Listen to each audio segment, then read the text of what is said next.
नमस्कार दोस्तों। आज मैं आपको ज्येष्ठ मास महात्म के 27वें अध्याय की कथा सुना रहा हूँ। ऋषि लोग बोले कि हे स्कंद जी, दुख शोक और भय से आक्रांत एकाकी वन में स्थित उस असहाय पतिव्रता मनस्विनी ने क्या किया। स्कंद जी बोले कि हे ऋषियों, सावित्री को पतिव्रता जानकर धर्मराज स्वयं आए।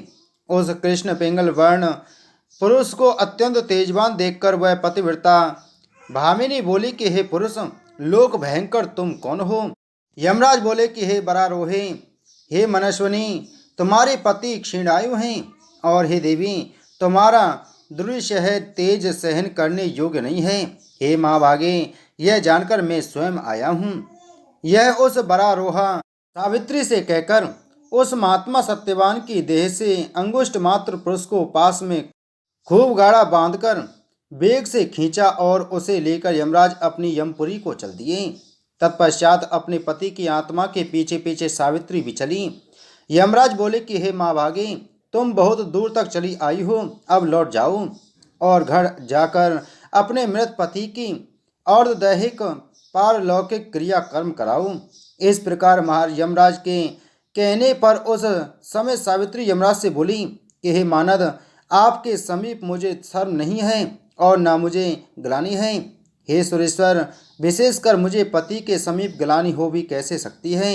आप धर्म के पालन करते हैं और धर्म से ही वर्तते हैं। आज आपका दर्शन निष्फल नहीं हो सकता, तथा सत्पुरुषों का तो यहाँ तक कहना है कि आपका दर्शन कभी भी निष्फल नहीं जा सकता। तथा वेदों को जानने वाले कहते हैं कि 7 पग 7 चलने से मैत्री हो जाती है। उस समय उसके वचन सुनकर धर्मराज जी प्रसन्न हो गए और वरों के मालिक तथा वरों के दाता यमराज ने सावित्री को वर दिया।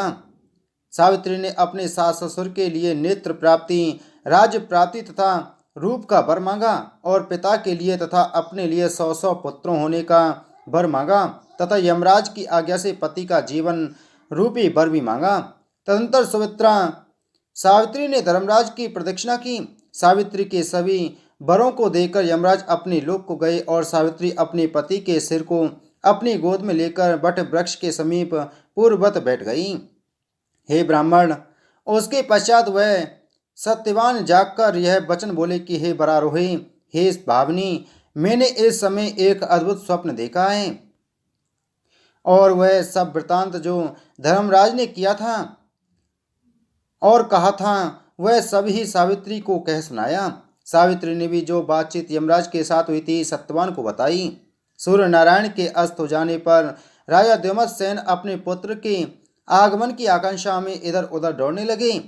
राजा द्युमत्सेन पुत्र के आगमन की आकांक्षा से एक आश्रम से दूसरे आश्रम को जाते और पुत्र के न मिलने पर विलाप करने लगे कि हम दोनों अंधों की लकड़ी लाठी समान वह सत्यवान बिना हम दोनों के कहाँ चला गया। इस प्रकार सपत्नीक वह राजा विलाप करता हुआ दुख से संतप्त होकर बारंबार हे पुत्र कहकर पुकारने लगा। हे ब्राह्मणों, इस प्रकार अकस्मात राजा दुमत्सेन के नेत्र खुल गए। यह परम आश्चर्य देखकर आश्रम वासियों ने शांति पूर्वक वचन कहे कि हे महाराज, हे मामते, इन नेत्रों के खुलने से यह सूचित होता है कि आपका पुत्र के साथ संयोग अवश्य है। स्कंद जी कहने लगे कि हे ब्राह्मणों, जब तक तपस्वी लोग यह बात कर ही रहे थे कि उसी समय सत्यवान ने समस्त द्विजों को नमस्कार कर माता पिता को नमस्कार किया। तदंतर वह कमलेक्षणा सावित्री ने आकर सास ससुर के चरणों को नमस्कार किया। मुनि लोग कहने लगे कि हे सावित्री, हे वरानने, तुम वृद्ध ससुर के नेत्र प्राप्ति का कारण जानती हो क्या। सावित्री बोली कि हे मुनि श्रेष्ठ, मैं नेत्र प्राप्ति का कारण कुछ नहीं जानती, किंतु मेरे पति बहुत देर तक सोते रहे, इस कारण देर हो गई। सत्यवान कहने लगा कि हे ब्राह्मणों, इस सावित्री के प्रभाव से यह सब कुछ हुआ है, इसका कोई और कारण नहीं जानता। यह सब कुछ सावित्री के ही तप का ही फल है। मैं तो इस समय सावित्री के व्रत का प्रभाव देख रहा हूँ। स्कंद जी कहने लगे कि इस प्रकार सत्यवान के साथ बात हो रही थी कि इतने में ही राजा द्युमत्सेन के पूर्ववासी लोगों ने आकर कहा कि हे राजन, तुम्हारा शत्रु राजा मारा गया। जिस क्रूर मंत्री के द्वारा आपका राज्य हड़प लिया गया था वह मंत्री भी मारा गया। अतः यह सब प्रवासी आपके पास आए हैं। हे राज शार्दुल, हे प्रभु, आप उठिए और अपने राज्य का पालन चलकर करिए। हे राजन, आप मंत्री और पुरोहित के द्वारा राज्यासन पर अभिषिक्त हो। स्कंद जी बोले कि हे विप्रो, वह राज श्रेष्ठ प्रवासियों के साथ अपने पुर में जाकर अपने पितरों का राज्य प्राप्त किया। सावित्री और सत्यवान दोनों परम आनंद के भागी हुए। उनके बहुत शक्तिशाली 100 पुत्र उत्पन्न हुए तथा व्रत के प्रभाव से सावित्री के पिता अशुपति के भी यमराज की कृपा से 100 पुत्र हुए। हे विप्रो, यह उत्तम व्रत महात्म आप लोगों से मैंने कहा।